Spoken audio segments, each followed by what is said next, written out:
Hey everyone, look at this.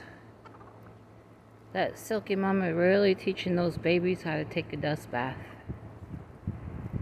And they are getting big. Yesterday, Friday I believe one of them turned 3 weeks old. And today the other two turned 3 weeks. And the one baby that's the biggest is getting, that one that's getting near the mama right there, that one, it's getting feathers on its feet. So I guess they're going to have the Easter egging markings, and then they'll have the feathers like the silky, at least on their feet so far. We'll see. It's interesting. But she's having so much fun in that soil and teaching those babies. And you can see they're in here with, I just hit something. Sorry. They're in here with my grown hens. There's one of my barred rocks.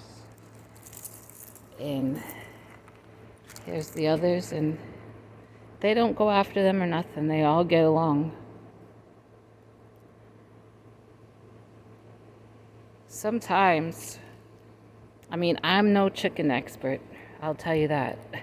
I am originally born and raised in the city back home. But I've been here in Texas 11 years. I know that don't make me country, but I've been raised in chickens. This spring will be 5 years. So I've learned a few things as I've gone along the way, and I think some people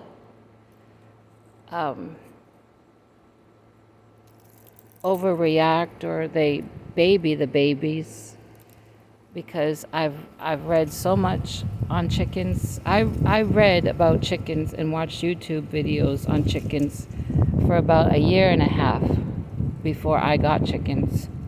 I wanted to know what I was getting myself into, and my landlord knew that I wanted chickens. He kept saying, "Aren't you going to get chickens yet?" He kept telling me Tractor Supply has those babies.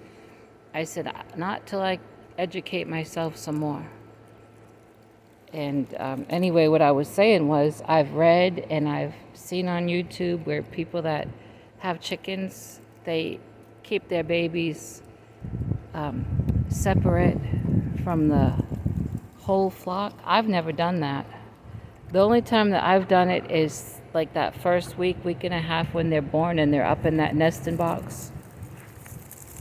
After that, they're out of that nesting box and down on the bottom of the floor with the mama, or in this case, the Silky foster mama, because she's really not the mama, but she has taken that role. And then she teaches them, what they need to do. Now, she led them out here. I did not.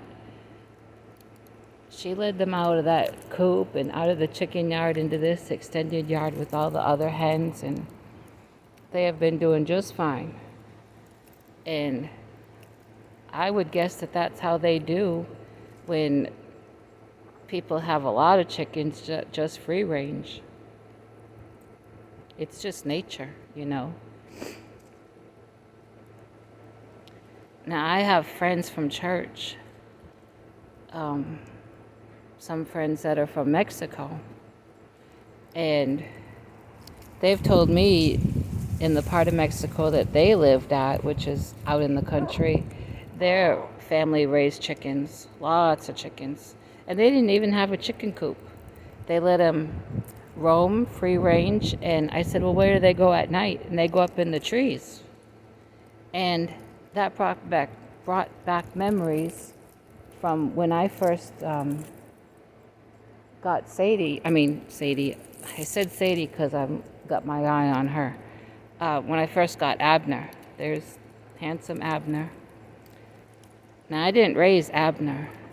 A lady that used to work at the laundromat had a friend who lived way out in the country and had about, I think, 10 or 12 roosters, and was thinning out her flock and just giving some roosters away. And I said, could you have her send me some pictures of the different roosters? And she did, and I picked him. And so I got him. And when I first brought him home, oh man, and tried to introduce him to my first flock, he didn't go after the hens and they didn't go after him. But he was so used to just roaming around on acres and acres of land with cows and horses and goats and hogs. Well, they probably had their hogs in a pen, but other chickens and roosters that he didn't know what to do here. And so that first night he flew up in the tree and I couldn't get him down. And the next morning he wouldn't come down. And I think by afternoon he came down, but he only came down on top of the coop. Later on, he came down onto the ground to get something to drink, and then he took off out of my yard, took off out of the driveway, and I went after him. And when he got out of the driveway and started to go down the road, once he got past my mailboxes, I let him go. I said, I am not going to be chasing a rooster down this road. My road is too dangerous for that. I said, you're on your own. And he ended up coming back at some point, and then he figured out where the food was.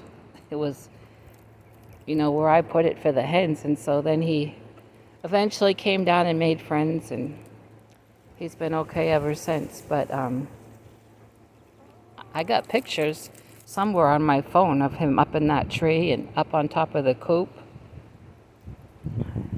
He was something else.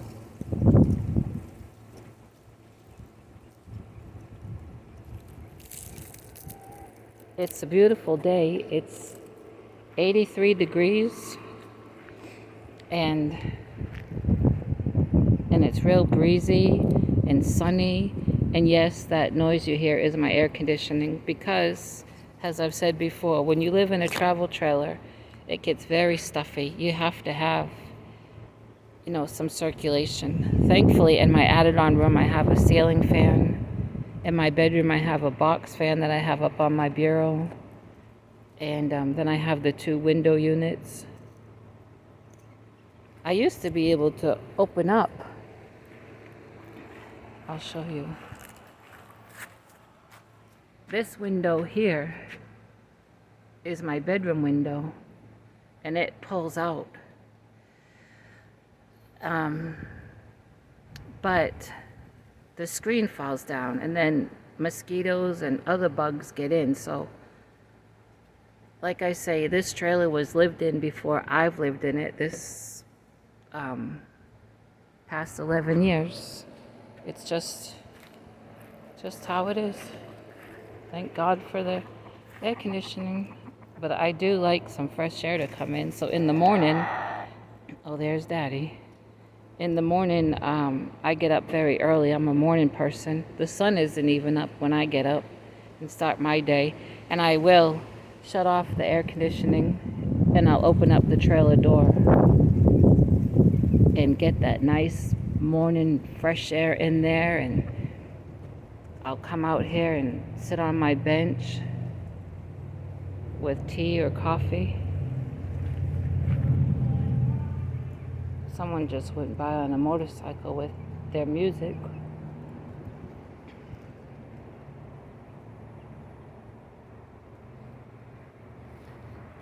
So I was mentioning the other day, yesterday I think it was, that I had been in my lean-to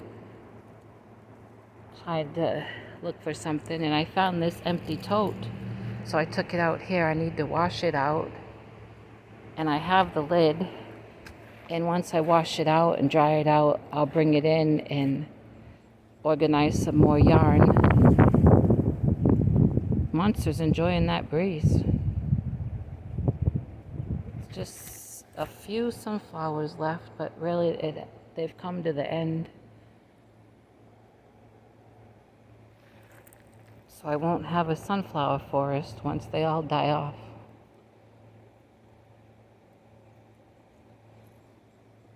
My left shoulder and arm is still not doing too well. I did try to do some crocheting this morning. I have that cardigan order. It's made of granny squares, and the lady I bought the yarn a couple weeks ago. She's been in no rush, but I did make 2 granny squares, different color combinations for her to choose from. She doesn't want it too busy. She bought a solid color and one variegated. So I made 2 squares, 2 different color combinations, and maybe later today I'll drop it off at her mom and dad's trailer. They live about 3 minutes from me. They're the family that was coming and doing my mowing my little yard and all that during the summer. And the lady who's ordered the cardigan lives in Garland, and she'll pick up her mother tomorrow for church that they go to. And so if I bring those 2 squares to her mother's house today, her mother can give them to her tomorrow, and then she can text me which combination she likes. And I can get busy on that. And I think I'm going to take the hat and scarf sets that I made and that I posted on my community page, that I was just showing them off, but I did mention that they are for sale and I need to list them on my website. And I tried to get into my website today, and you know what? I forgot my my login information, so I have to create a new login password and all that, and I didn't want to be bothered. But I will do it. But what I think I'm going to do is tomorrow take that hat and scarf set, both of them, probably to church tomorrow, and ask this one lady that works at a McDonald's in Plano, where people have ordered things from me before, if she'd like to take them there and show them and see if anyone wants to buy them. I'm not going to take orders for them because I don't have time. I have these other orders I need to get done, but I needed just something quick to make up this last week and the week before, and so I had used that pattern a couple years back in a dishcloth. As far as I know, it's my own pattern. I go through books or whatever and look for stitches and make something. And then I thought, well, why don't I make a scarf with it? And then I did the hat, but I'm not going to take any orders. Those are made to sell, those 2 sets. And so I'll see if the lady from church wants to take those to McDonald's, where she works, and see if anyone wants to buy them. That would be wonderful, because having to take out that money for the locksmith a couple weeks ago kind of hurt the savings account, but that's okay. God is large and in charge, and God owns it all. I'm not worrying about it. I'm just thankful for the talent to be able to crochet and sell some things, because I'm not physically able to go out and work a 40-hour job anymore. My spinal cord, the disease I have in it, will not allow that, or the brainstem disease, to work 40 hours or even part-time. I'm just not physically able to do that. I have the desire to, don't get me wrong. I'm not lazy. I'm very industrious, and I try to stay busy, as you know, as best as I can. But with these chronic conditions, I never know when there's going to be a flare-up, like especially with the migraines, where I have to be down 2 days or 3 or even sometimes longer. It's hard to find an employer that would understand. Oh, Mama's talking to those babies. Or she's talking to Sadie.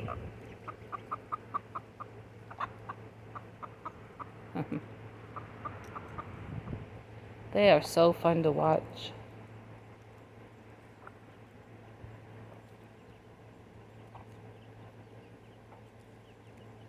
And they grow so fast. Oh, this video is 14 minutes. I didn't mean for it to be that long. So I'm going to end this, and go get some water. I'm very thirsty. Look, I don't know if you can see these three ladies sitting down. My other barred rock and my Easter egger and my Buff Orpington. You see, the Easter egger is the one that laid those eggs, but I don't think she realizes that those are really her babies.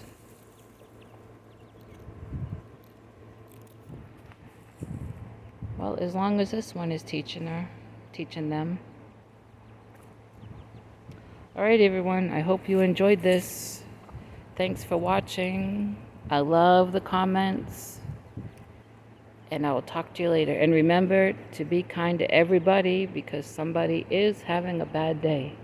Thanks for watching.